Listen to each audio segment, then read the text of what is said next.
ओम साई राम। श्री साई सच्चरित्र अध्याय 28 भाग 6 मेघा का निर्वाण। अब तृतीय पक्षी की चर्चा सुनिए। बिरमगांव खेड़ा जिला गुजरात का रहने वाला मेघा अत्यंत सीधा और अनपढ़ व्यक्ति था।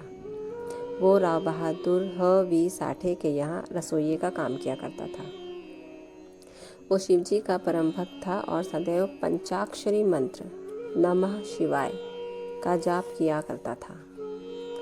संध्योपासना आदि का उसे कुछ भी ज्ञान न था, यहाँ तक कि वो संध्या के मूल गायत्री मंत्र को भी न जानता था। राव बहादुर साठे का उस पर अत्यंत स्नेह था, इसलिए उन्होंने उसे संध्या की विधि तथा गायत्री मंत्र की शिक्षा दी। साठे साहब ने श्री साईं बाबा को शिवजी का साक्षात अवतार बतलाकर उसे शिरडी भेजने का निश्चय किया, किंतु साठे साहब से पूछने पर उन्होंने बताया कि श्री साईं बाबा तो यवन है। इसलिए मेघा ने सोचा कि शिरडी में एक यवन को प्रणाम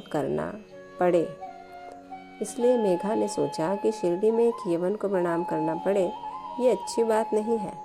भोला भाला आदमी तो था ही वो, इसलिए उसके मन में असमंजस पैदा हो गया।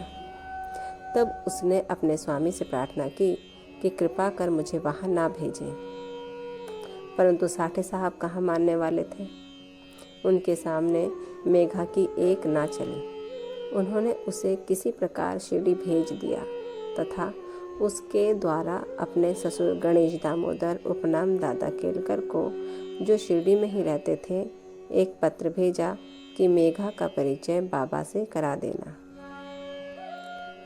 शिरडी पहुंचने पर जब वो मस्जिद में घुसा तो बाबा अत्यंत क्रोधित हो गए और उसे उन्होंने मस्जिद में आना मना कर दिया।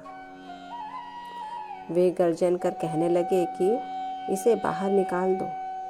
फिर मेघा की ओर देखकर कहने लगे कि तुम तो एक उच्च कुलीन ब्राह्मण हो और मैं निम्न जाति का एक यवन।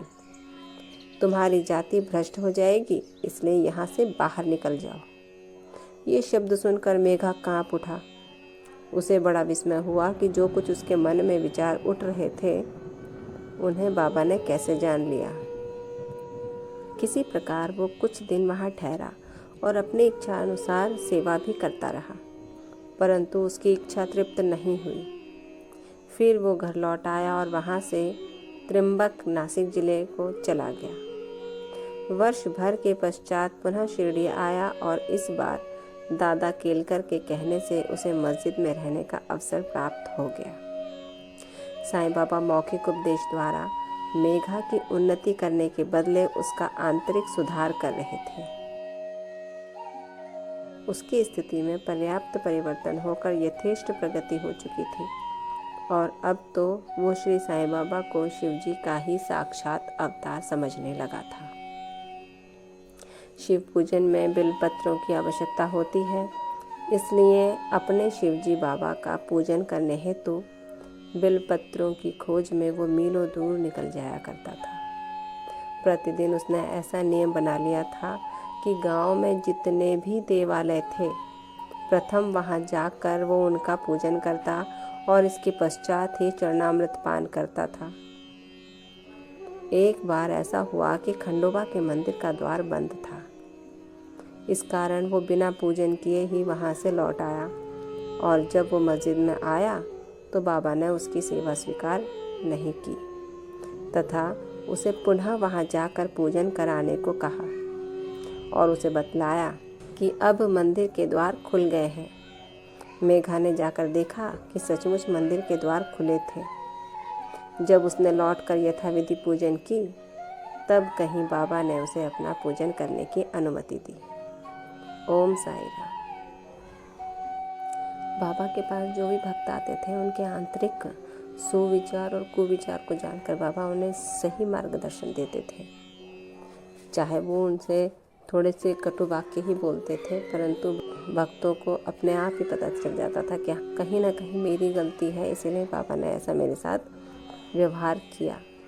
और फिर बाबा अपने आप ही उन्हें सही मार्ग पर ले आते थे और फिर अपना पूजन करने के लिए देते थे। इसके साथ ये अंश यही समाप्त होता है। कल अगला अंश 7 में गंगा स्नान का अध्ययन होगा। तब तक ओम साई राम। बाबा सब पर कृपा रखें, आपको आशीर्वाद दें और कष्टों से दूर रखें। ओम साई राम।